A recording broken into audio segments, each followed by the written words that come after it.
afternoon, everybody. How's your day been? Good, okay.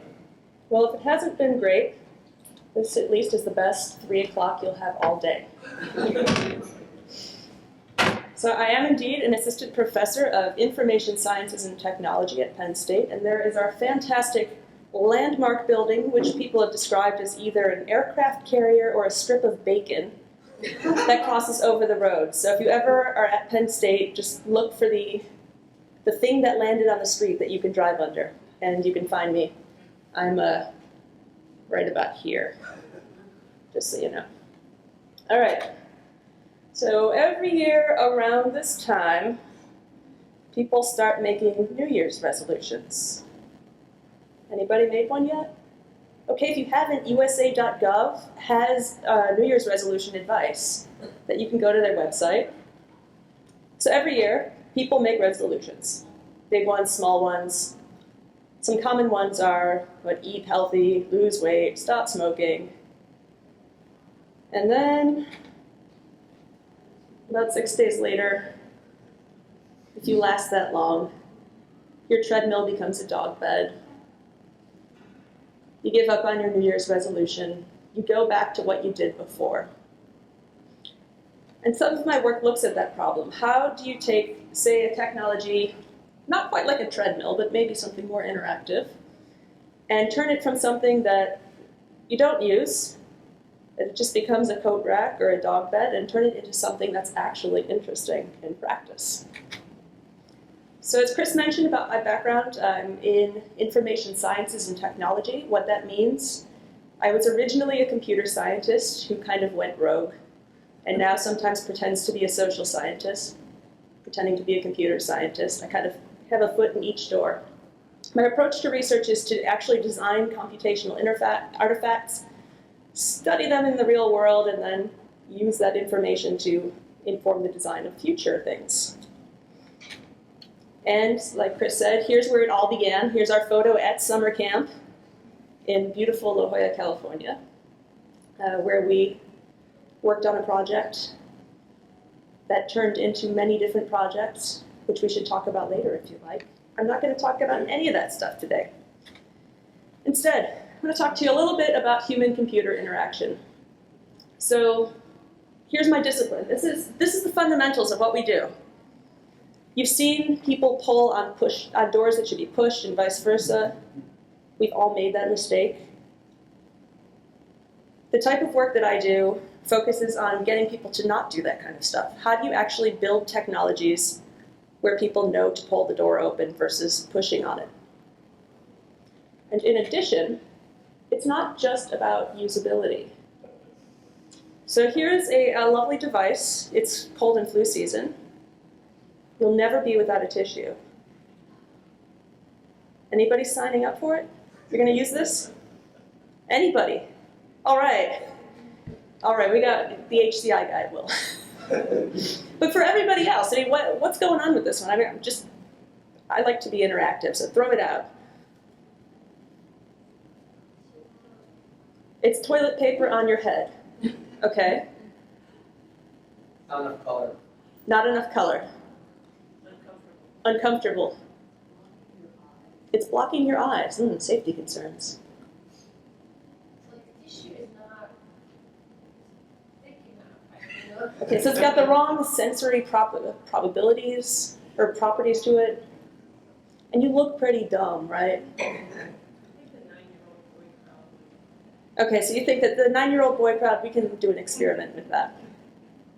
So there are many technologies we can create that are usable. This is very usable. It's very convenient. But most people probably don't want to use the handy-dandy tissue dispenser. So HCI, which is what we call human-computer interaction for short, not just looks at usability, like pulling and pushing doors, but also these issues of how do you get people to actually have a pleasurable and nice experience when they're using a technology? So when it comes to, say, health information technology design, a typical approach that we might see maybe in a medical journal might be you have a theoretical model, you make some kind of intervention that's black boxed, You try it out in an RCT, it works or it doesn't. Where I come from is actually looking at this black box, because there might be aspects about the design of the intervention itself.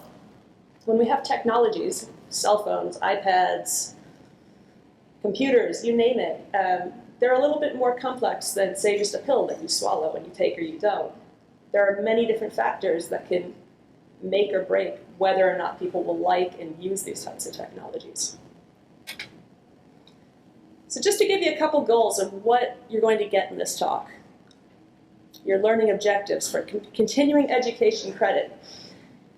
My goal for you is that you can select and evaluate appropriate health informatics technologies for increasing patient engagement, getting a little whirlwind tour of human-computer interaction, and you should be able to understand how that can be used to create effective health behavior change interventions for children, young adults, and you'll be able to proactively identify some opportunities, some common pitfalls in the design, evaluation, and use of consumer health informatics technologies.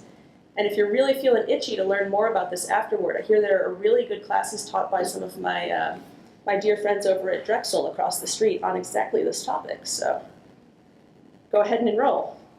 So if we look at human-computer interaction, it's not just one discipline. It is the coming together of many, many, many different perspectives, including computer science, including psychology, mathematics, ergonomics, artificial intelligence. It's rather than a discipline, it's sort of a, maybe it's more of an umbrella than anything else. So there's a lot of different stuff that's going on. So the kinds of questions that if you were to find an HCI researcher to pair up with, some kinds of questions that you might find helpful to have answered are things like, how do I know that the things I make are appropriate, they're not gimmicky, they're not bossy, intrusive, boring? How do you know if your population will be able to or want to use the intervention that you're creating? What's already out there in the technology world? What's practical? What's not? What should we know about successes and failures? And how do we work in spite of known technological and organizational constraints? A typical design approach that's used is something called user-centered design. And this is just sort of an old standby. Things come in a circle. So generally, we start with gathering requirements from various stakeholders. So this might be talking to clinicians, talking to patients, talking to the people who manage the IT systems, observing work practices, surveys, interviews, you name it. Then from there, coming up with a lot of different design ideas. They might be crazy pie in the sky, they might be really practical. The goal is to have a lot of different ideas. Then from there, you converge down and build one out a little bit more robustly. So you take one of your crazy ideas and your good ideas and you mash them together, you have something, and then you evaluate it with your target audience. And chances are you probably don't get it right the first time. There's ducks quacking. We all right? Am I out of time? Okay. So big circle, you can go on infinitely or not in most cases. So how this can help you if you want to work with a technology researcher. They're really good at finding you competent, cheap technical labor, students in a lot of cases. It can help you identify technical usability, other constraints, help you measure successes and failures of the process of designing that black box that you're going to put into an intervention. And most importantly, identifying the gaps between what people say they do or need versus what they actually do or need. Things that we don't do well, outcomes-based research, and oftentimes rigorous research design. We tend to be designers, so help us. Now, there are all of these studies about health information technologies and consumer health informatics that are out there from technology researchers, but they can be hard to find. And this is something, in one of the discussions we had today with some of the folks in the room, they said, well, we found these 800 papers on EMRs and they weren't in PubMed. Where am I supposed to find this stuff? Well, in the spirit of being completely weird, computer scientists and other technology people publish most of their stuff in conferences rather than journals. Conferences are completely different. They tend to be really rigorously reviewed like a journal paper. So the conference proceedings aren't just like the little abstracts, they're pretty serious stuff. And I've put 2 links here at the bottom of places where you will find these papers. So the ACM Digital Library, that's your heavy hitter. Another one is IEEE Explore, and I believe ACM will show IEEE results. So the publishing practices are a little bit different. Again, journals and conferences. Oftentimes there will be more of a design focus rather than using a theoretical model to guide your design. And being a professor, I have some homework for you to read. 2 papers. One of them is written by Katie Seek and Kay Connolly. It's about achieving success in research collaborations that are made with interdisciplinary teams. And this is written from the perspective of a computer scientist who worked in a long-term collaboration with a nursing team. And then a second one, I kind of hate hawking my own work, but please read this paper. It's all about mobile health interventions and how we can use principles from human-computer interaction to design better interactions up front. And if you just send me an email after the talk, I'd be happy to send you copies of both of those. So we're in this time of innovation and opportunity, going back to our New Year's resolutions. So there's all of these commercial devices that are claiming they'll help you change your behavior, become a better person, become a healthier person, and become the ideal you. And they're connected and wired, and maybe they'll share information with your friends and family or nag you when you need to be nagged. But we don't always know whether or not they work well. And when it comes to these technologies as well, there are 3 basic approaches that I'd like to go over before we kind of get into the stuff that I've been working on about how to design these consumer-oriented technologies. 3 basic categories: personal informatics, games, and gamification. I'll go through each of these in turn, just setting a little bit of vocabulary before we go any further. So personal informatics, think about a Nike Fuel Band, a Basis Band, Fitbit, Garmin, running watch, an app on your phone for helping you run. Generally a body-worn device that objectively monitors, provides feedback on something like physical activity, possibly other sorts of behaviors as well. Do I have any people who use personal informatics? All right, Fitbit, Fuel Band, any other stuff? The Zeo? Pedometer? Yeah, pedometer would be a great low-tech example in many cases. So personal informatics doesn't have to be anything fancy. It can just be just a regular old $1 pedometer. Or it can be something incredibly complex and let you do all sorts of data analytics about what you do, where you do it, when you do it. If you want to see something really fascinating, the CEO of Oracle, the databases company, has tracked data about his life for over 20 years and made it public. He has logs all the email he sent, his waking and sleep times. It's all on his website. It's incredible. So if we look at personal informatics, generally they support learning, reflecting and looking back on what you're doing, informed decision-making, and possibly some autonomy for the users. It's not necessarily prescribing what to do so much as just giving you information that you could use to change your behavior. Just to give you an example of another recent technology, have any of you seen the Happy Fork? Okay. An issue with eating, many of us eat really fast. We chat on our food, we don't stop and savor the flavors. We don't slow down, we're kind of mindless. The Happy Fork will start vibrating when you're putting food in your mouth too fast. And this came out at the Consumer Electronics Expo maybe a year or so ago. And then it has an iPhone app attached that will give you analytics on how you're doing with your chewing and eating. It's kind of out there, right? I mean, this is sort of a niche application.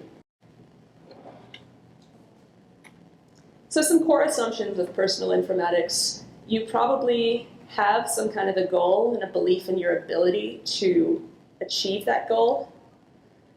likely you have strong numeracy, literacy, health literacy skills. You might be really self-interested in your health. And I want to show you some stats on adult literacy. I show these to my students in my undergrad classes, and they're often very surprised. When we start talking about all of these personal informatics and analytics for learning about your health, whether it's how much you walked per day, how much you're sleeping, blood glucose levels, a lot of times we make assumptions about, I guess, the average adult in the US. And there's a survey done by, I can't remember which group it is, within I want to say National Library of Medicine, but that's not right. They do assessments of adult literacy in a number of ways, and they have a great data set. So 12% of US adults cannot use a TV guide to find out what time programs are on, or find an explanation of how people were selected in a jury pool in a pamphlet for jury duty. So that's 12%. That's on the low end.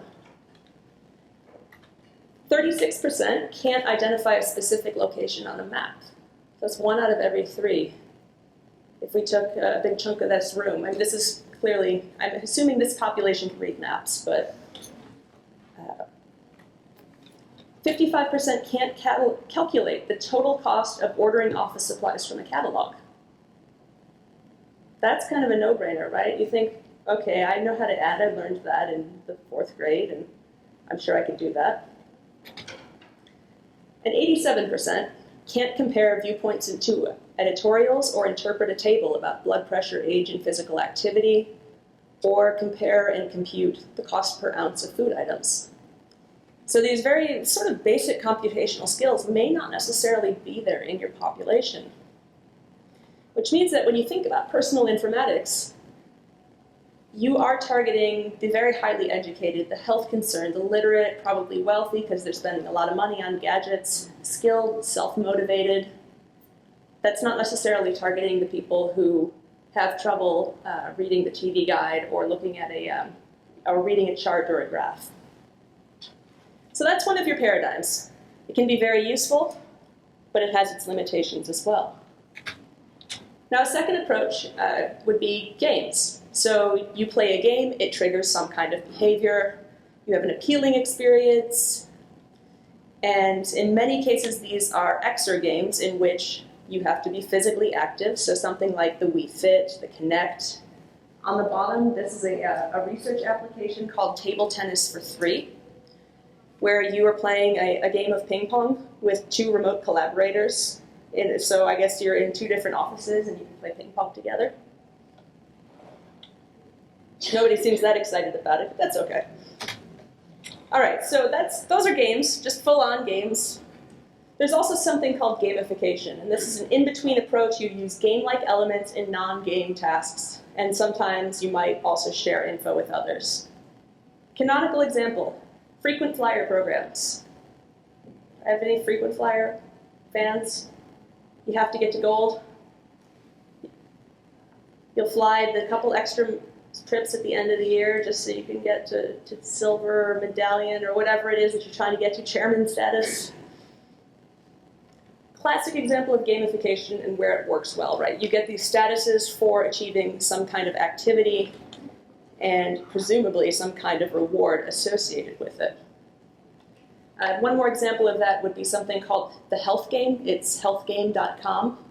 You enter into a monthly competition with your friends or other people, and you make rules. I will do this, I will not do that. So it might be, I will drink a glass of water every time I wake up, every single day, or I will not smoke at all, or pick whatever habit it is. You set your rules, and then you report on how you did. And it's all self-report. And then you check in, and the more compliant you are, the more you win. And it's very exciting. You also have to pay $5 to enter, so there's a little bit of you're putting a little bit of money in the game. All right, so Chris really asked me to show this. This is a pilot study from my research group that's a great example of gamification, where we used pets as a lever for physical activity. So there are a lot of applications focused on people becoming more active. You wear a Fitbit, you should go outside and be more active, and then the little flower lights up on the Fitbit and you feel good. We thought, well, maybe that's not motivating enough to people, but people really like their pets a lot. And sometimes people will do things for their pets a lot. So we decided to cast human walking as an activity for people to get their dogs healthier rather than themselves. So in this case, neighborhood dog owners would compete against each other. They had little sensors on the dogs, and you would see who misses, meets, or exceeds your weekly goals. It's kind of silly, but we did a pilot study, and the people in it, they actually really enjoyed it. However, this was the technology setup that we were working with. If we were to repeat this now, there's some great little collar-based attachments we could have. Basically, we bought service dog vests and ripped off the service dog labels. So perfectly legal. We threw a sensor inside and told the people, put this on your dog when you take a walk. Little did we know, though, that a lot of people like to take their dogs swimming. It was incredibly rainy when we did this, so people were very worried about getting the sensors wet. So they didn't want to walk their dogs as much because they didn't want the sensors to get hurt in the study. Another issue is, well, power. We had kiosks that collected data from the dogs remotely. If the dog would walk past the kiosk, it would just suck the data into the machine. And turns out in State College, there's a very unreliable power system. There are a lot of brownouts. Who would have thought? And the brownouts kept rebooting our kiosks over and over and over and over again. So for the dog study, the students who were working on it, they left. We have some pilot data saying, hey, this is kind of cool, but we have some little technical things that we need to work out. So maybe in the future, we'll pick it back up. But that was our silly little dog study. Just an example of using gamification. So some benefits of these types of approaches, they're kind of hokey, but they can be fun. They don't require as much commitment. They can break down challenges, and you can provide feedback faster. If you are trying to target reduced likelihood of having heart disease, it takes a long time to get feedback on whether or not you have that. But in game environments, you can get faster feedback, which might be more motivating. So some limitations. Most of the research studies that have been done on games and gamified systems tend to focus on very short-term goals. We had people play the game for 3 weeks. We had people play it for 4 weeks, and they liked it. Longer term, there's less evidence about whether or not they work. In addition, meaningfulness of awards and incentives. So say you provide badges or prizes to people who achieve their goals. It's not always clear whether that will work or whether it will backfire. And if you go back to some social psychology from the 1970s, there's something called the over-justification effect. What this was is some psychologists gave small children paper and markers to color with, and they gave some of the kids prizes for coloring with markers, and some of the other kids, they just let them color. And the kids who got the incentives for coloring liked it less, and they colored less. And it sort of became, I guess in some ways, it became a job to them. So you have to kind of think closely about what happens when you have these incentives in there. And I'll come back to why this actually matters quite a bit when I show you some work that I did. Another issue we have is, say you're playing a game to get you more physically active and you become more physically active. Do you graduate from the game? Do you get a more advanced game?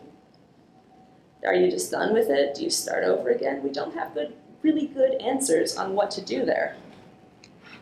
So I've got some more reading that you can have. I will be happy to send some more reading on these topics. They're really fun and fascinating. Now, one additional area. So if you are using these types of systems, whether they're gamified or whether they're just personal informatics systems, you're taking your personal data, you're putting it into the cloud, and sometimes you might want to think about data security. In this case, Fitbit would let users put in what types of activities they were doing. And it turns out they were leaking people's info about when they were having sex and putting it up on Google. This was going on, I think, for about a day, and then it went offline. So, something to consider, privacy security issues. I just like to throw that out there, just so you know. Those things can happen. Okay, so you now have the primer. You know what human-computer interaction is. You know about personal informatics and gamified systems. I'm going to show you some case studies from my own work. The first one is a study that's in progress right now. We're calling it the Food Explorers. It's a game and simulation-based system for children ages 7 to 11 and their parents. Our goal is to get them to improve their daily decision-making about food choices, increase their fruit and vegetable intake, and physical activity. So kids play mini games that are health-related, and then in between are some discussion prompts that they can use with parents, some action planning about how to change their behaviors. And I'll just show you some examples. So our design process is we've made a whole bunch of candidate games, and we're using children as design partners. So we bring children in and get their feedback about these games and ask them, well, if you don't like this game, what kind of game would you make instead? What kind of characters do you want? And what's fun for you? So one of our examples here, this is, a very simple mini game, not a whole lot of complexity here. Kind of similar to maybe an iPhone game. So this is a ball toss, you tap something, you're trying to cut an apple off of a tree. Another one would be a rhythm game with like Dance Dance Revolution. We made a bunch of these. Those are just a couple of examples. So I want to show you some video footage of how we actually do playtesting with children. And this is with our official team playtester who playtests before the other kids playtest. It's my research assistant's son, Gaius. So you can see what Gaius thought about two of the games that we had him play. There's a little bit of noise in the background when it was recorded, but I think you should be able to pick up what he was talking about.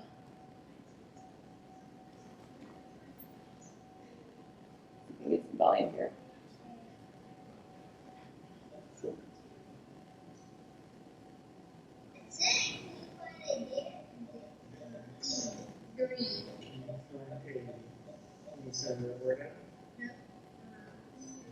So this is one that did not work well.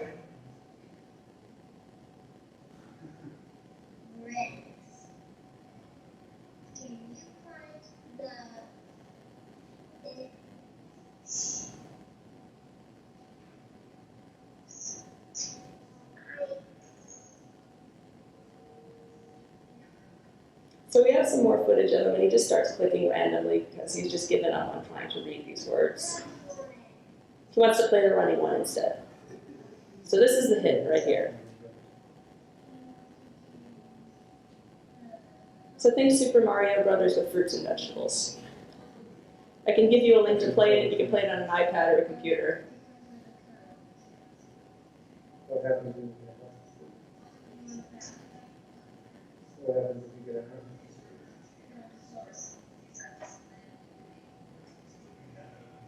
So they get points for consuming different sorts of food. And the nutrition lessons are still, we're working them into this. Right now, we're just trying to get the basic gameplay mechanics.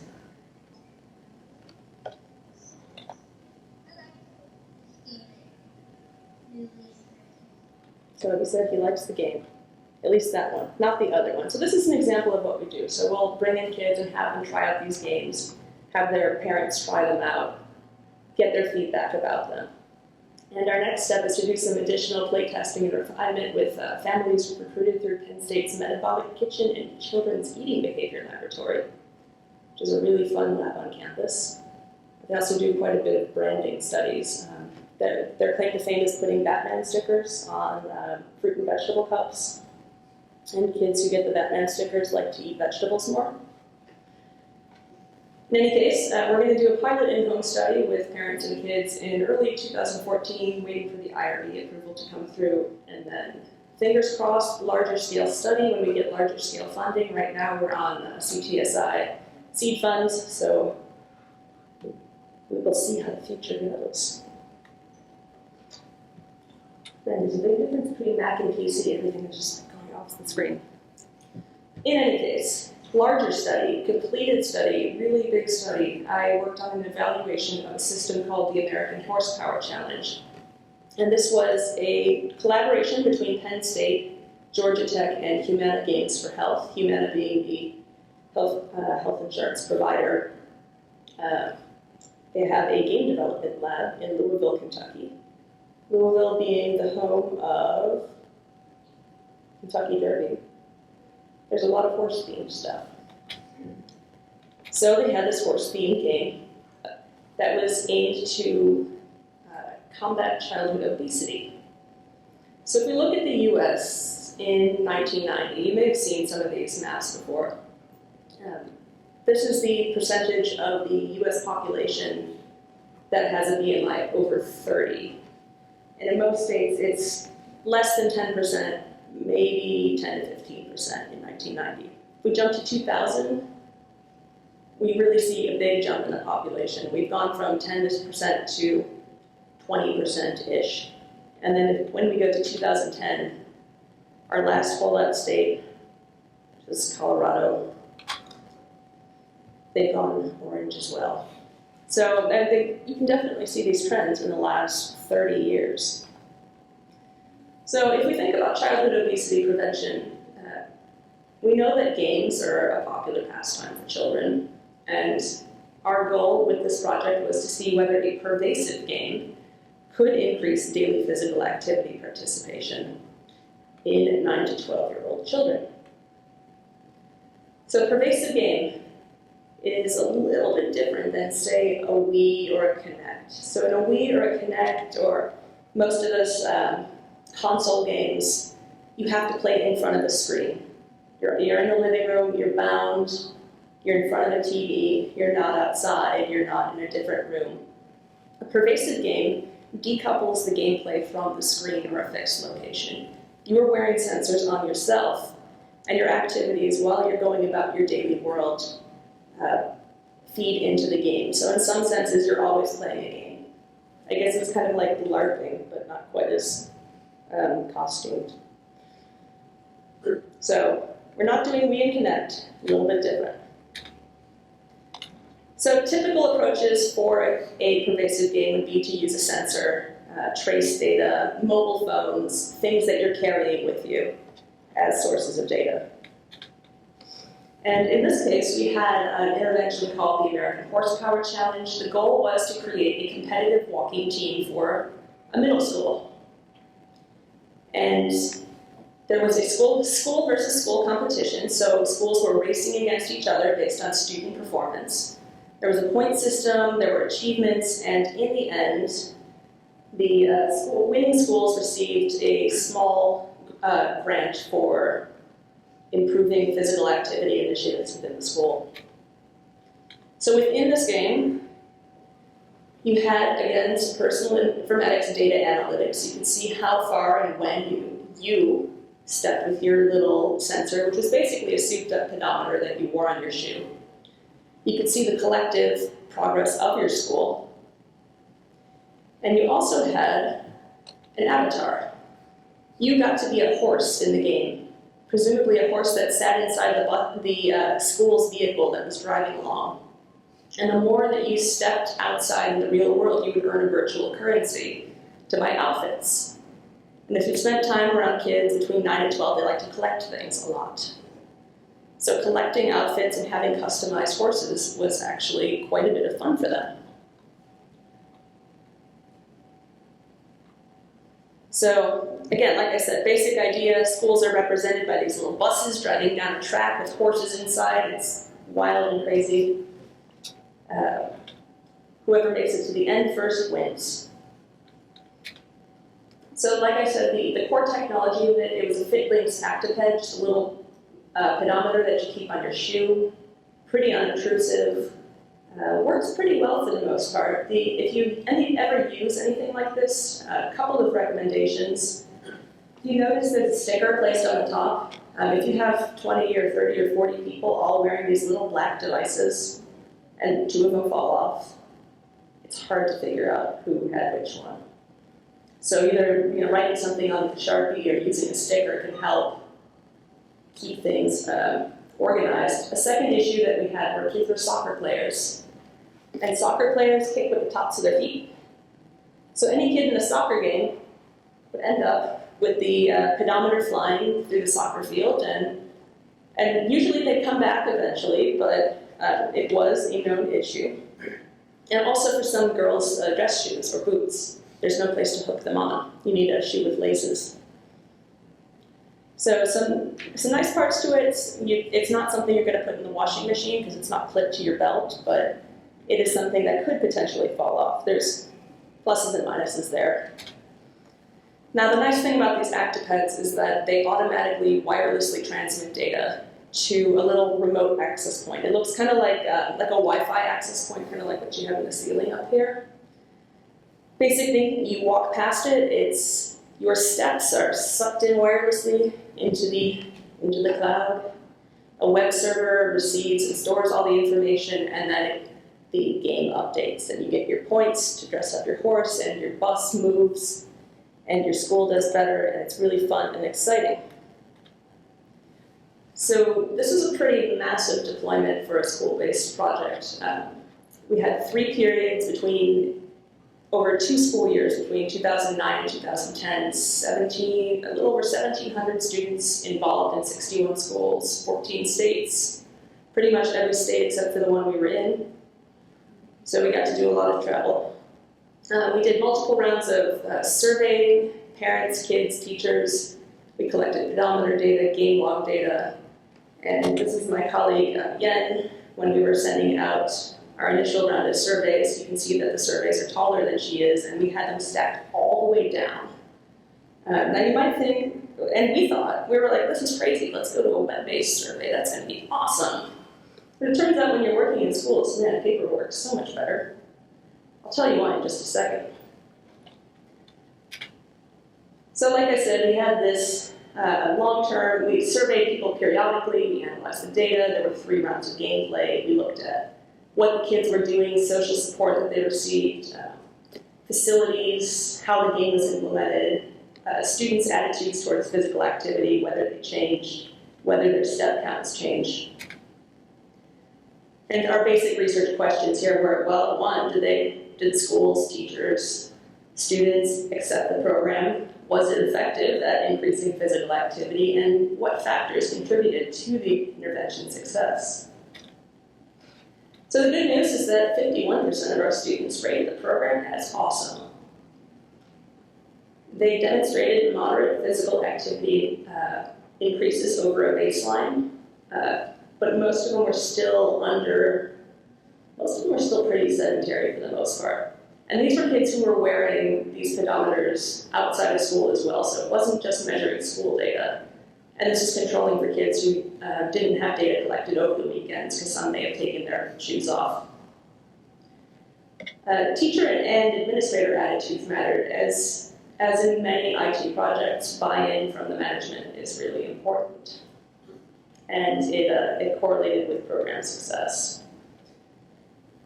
So if you're ever thinking about putting something into a school-based environment, keep in mind that schools are locally controlled, decentralized. If you wanted to put something in a physical education class, the ways that schools implement PE varies greatly between schools, between states, between districts. Many times the kids only see the PE teacher once a week. The impact of things like No Child Left Behind means that if you're a school that's not doing so well, you're going to be focusing on getting those reading and math scores up. And while it's nice for kids to be moving more, it's not as important as other things. And the final thing is, you always hear about computers getting into schools. We're adding more computers, we have this many computers in the schools. But when you actually go to many of these schools, it tends to be that the best computers are the most guarded. They're usually locked away. You have to go somewhere to use them. It's extra work for the teacher, and what you generally have are 1 or 2 very old computers in the classroom. So this picture was taken in 2009. The computer there is probably 10 years old, I'm guessing. That's about what you're working with. So keep your keep your technology modest and make sure that you don't need everybody in the computer lab at once. With the PE issue, it turned out a really good place to implement this program was to have history teachers in charge, believe it or not. They see the kids frequently, they don't have the same testing pressures, and if they are creative, they can actually add physical activity into their classrooms. So something that we saw in successful schools were these teacher-led class rituals, having a daily ritual in which the students all got together and looked at their status. And this was caught on the fly video, so it's a little bit shaky once we saw what was going on. So the teacher has the racetrack projected, and all the kids are sitting here.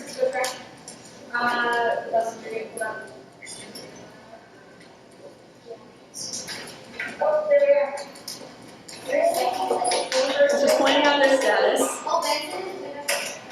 And their rival, Benson, which is a different school, is behind, but convincing the other school's cheating, which actually they were.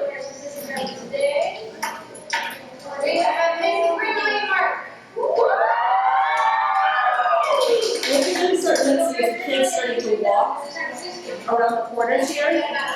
These are kids who forgot to walk past the access point.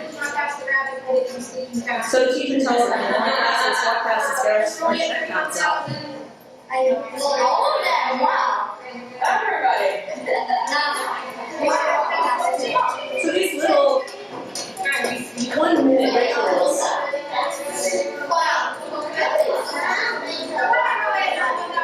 So that was really what made the difference between the successful schools and some of the unsuccessful schools. When you had all the kids gathered together in a room, the teacher projects something up in the front, tells them how great they're doing, and ensures that they're actually walking past the access point. So I would say that's totally a best practice, and if you ever have something where you're involving teachers, build those types of things in, just very quick, easy ways to get the group together. Now, if we look at these group-based competitions, like you have a Fitbit and your friends are competing against you. For those of you who've downloaded some kind of fitness or health app, have you been invited to invite your friends and do things with your friends? Has it worked for you? No? No, maybe. Okay, so some work that I'm doing that I'm not talking about here, we're doing the study of an online weight loss app that you may have used. I won't say much more, but we're finding actually that the number of connections you have is more important than how much you're interacting with them. Kind of surprised us. In any case, what you've experienced of not finding friends that helpful in the experience has been reported in some studies. But there are other ones that say, well, no, actually, friends are really motivating, and having competition between peers is actually meaningful. And how do you tell the difference between these? So I'll come back to our school-based study here. And if you look at related work in the psychology of games, so that if you talk to game scholars, they'll talk about something called the magic circle. And that's where the gameplay happens, within the magic circle. When you have something like a pervasive game, play becomes part of everyday life. It goes beyond this circle. There are some play taxonomies that look at what motivates people. A very famous one is Bartle's taxonomy, which talks about achievers, explorers, socializers, and killers in just basic video games. As you can imagine, achievers like points, explorers like to explore, socializers are all about social interactions with other game players, and killers like to kill things. Plain and simple. And there have been some studies also saying that people switch between playing like as if they're individuals or playing as if they're like in a group during gameplay, and that it's not necessarily static. So what we did using some of this horsepower challenge data is we created another player taxonomy.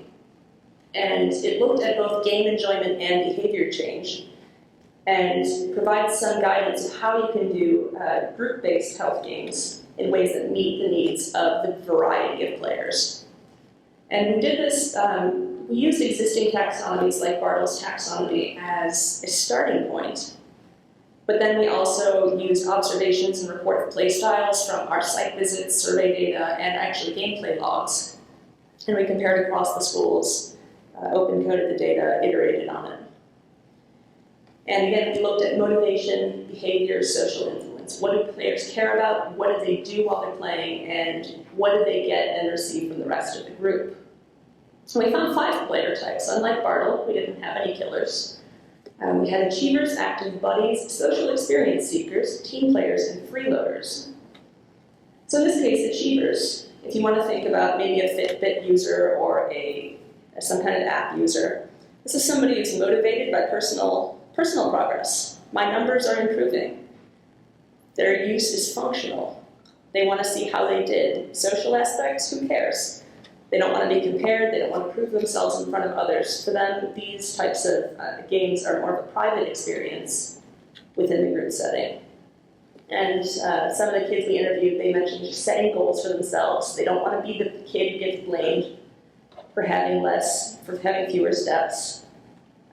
They just sort of want to keep their head above water and keep going. The second type we called the active buddies. These were people who enjoy physical activities as a social activity with a small group of close peers. So in this case, we had girls report that their friends would check their steps and they would make bets. Whoever had the most steps had to pay the other one $1. And how honest they were when they were 6th, 7th, 8th graders. I don't know how long this dollar betting went on, but this is an example of that. Now with the active buddies, though, their ability to spread influence is probably pretty limited. They mostly were interested in small group interaction between close friends. It wasn't necessarily across the full team. Our third type were the social experience seekers. Did not care about numbers, did not care about physical activity. It was more about socializing in gameplay, dressing up the horses. So the kids talked about being able to create their own people. Some of them liked the horses, some of them didn't, but the idea to have creative customization, to be able to play with others, compare with others, that was what was motivating rather than any sort of step count. So if you think about game design, just having points and numbers and badges that may not be quite as meaningful as having something you can personally customize and share with your friends. The fourth type were we called the team players, motivated by group achievement. They looked for attention and confirmation from their teachers. They would tell their teachers about their progress in the game. They would also they would work as the people who would find lost pedometers in the soccer field and return them. They would keep tabs on the school record, the rank, and being sort of the cheerleaders for the team, reinforcing a shared group identity. And the final type, which is probably not the type you want to have in these sort of interventions, are the freeloaders. They like to get all the stuff and all the rewards and don't care about any of the work.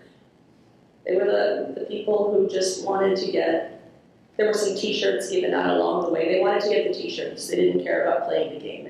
And the freeloaders were mentioned time and time again at the schools we went to as a frustration.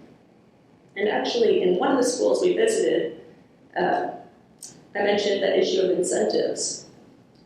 The initial way that the game was supposed to be implemented in the schools, where each school gets 20 pedometers, and the students would be randomly chosen as to whether they got them or not.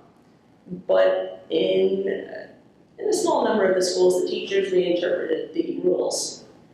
And in one of them, the teacher would hire and fire players based on their performance. So if they started to become freeloaders, you take the pedometer away and give it to a different student instead, because there are only so many pedometers to go around. And we also had a school that recruited the track team. Not a lot of pre-post change, but a lot of steps. That was actually the team that in the video the kids were worried about. And I couldn't say that it was the track team because we'd just gone to the other school the day before. In any case, freeloaders, they wanted the shirt. And some takeaways from this are that group interventions don't equal group collaboration. There can be a tension between individual and group rewards, between targeting the behaviors in interactive gameplay. In some cases, kids who are very motivated by getting points and steps would do things like put the pedometer on a friend, put the pedometer on the dog, put the pedometer in the dryer. They try many very creative sorts of things to see how much they could bend and manipulate the game to get points. And this is a phenomenon that's not just seen in this sort of an intervention. If you've ever seen the Pokey Walker, that was a little Nintendo pedometer where you had a creature that you would take care of.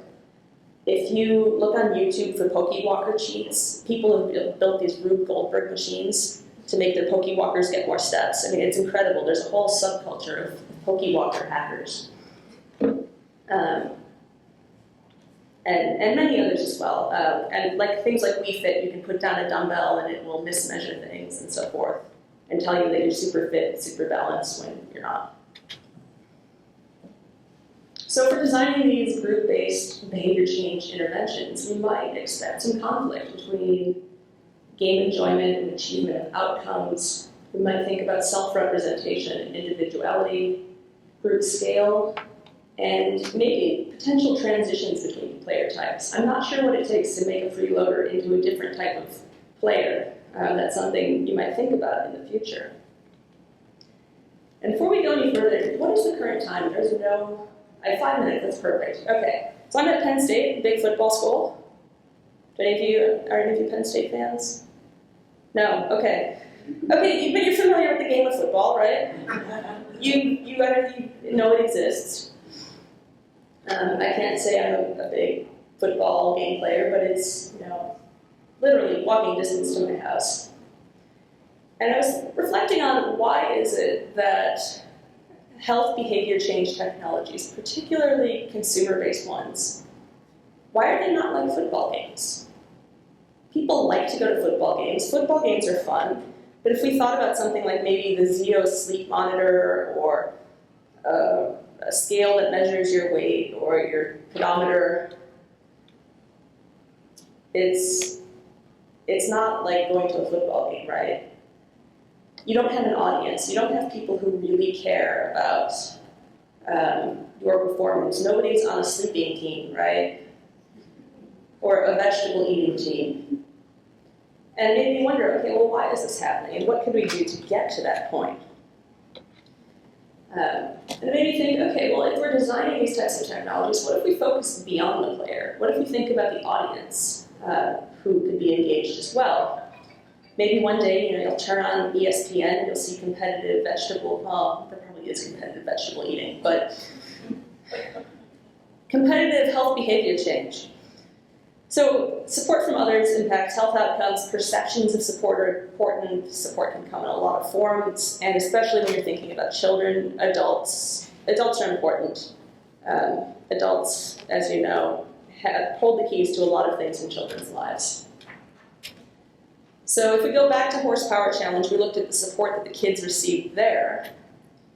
And we found that kids increased their conversations about when they could be active. But when we look at things about who's in the audience or role modeling or in school versus out of school, the conversations maybe got a little bit dicier. We found a lot of mismatch between perceptions of being supportive versus giving support, and many times adult support is very invisible to the children. And in addition, there were very little ribbons in the game that would tell you, you did great this week, you're the most improved player, you got this many steps. There were a number of awards, and we found that these virtual rewards, nobody looked at them. They didn't care about them, did not make a difference. They were just something in the corner of the screen that was, it might as well have been curtains on a wall. Not meaningful at all, but when we look at the design of commercial technologies for behavior change, there's a lot of badging added in, but we don't know how to get badging right, and in what cases. Opportunity for future research. So one thing that I would recommend is provide mechanisms that allow for goal setting, in this case, kids weren't able to set goals themselves. Lightweight mechanisms for encouragement, like the Facebook thumbs up button, ways for an audience. Imagine like the audience around the sports team to support the team and players. And also find ways that you can integrate offline recognition, for instance, maybe in the classroom. So you can imagine something like this. Andrew walked so much yesterday, we're the #1 team of the week. If you want to help the team more, give Andrew a high five today and earn 5 bonus points for your team. So we found that parents played together, they provided access, but they weren't likely to actually co-participate with their children. It might just be that children's games are not as exciting, or it could just be they're taking kids to lessons. We saw physical activity drops during the weekend. This is pretty consistent with accelerometry studies of children. I think of it as a design opportunity in a way. If people are less active during the weekend, you might think about, if you have a game, maybe encouraging bonus rounds during the weekend to get people to be more active, but provide flexibility so that these types of things come at the right time. So going back to our dog on the treadmill, I hope you've picked up some tips about how you might think about the design of interventions that are a little more engaging, that are fun for their participants. A lot of this comes to just engaging with the people who will use the intervention, talk to them, find out what they like, what they don't like, testing things early, testing things often, and if things aren't exactly as you expect, just reiterate and keep practicing. So our conclusions: design an online experience with the offline experience in mind. Have some flexibility for the coaches, for the audience to adapt to a team's need, and allow maybe brief participation of spectators, and allow them the ability to continuously follow along. And if you would like to continue this conversation, I believe I am at time. I'd love to chat with you more. I am around. I am emailable. And I'm happy to answer any of your questions.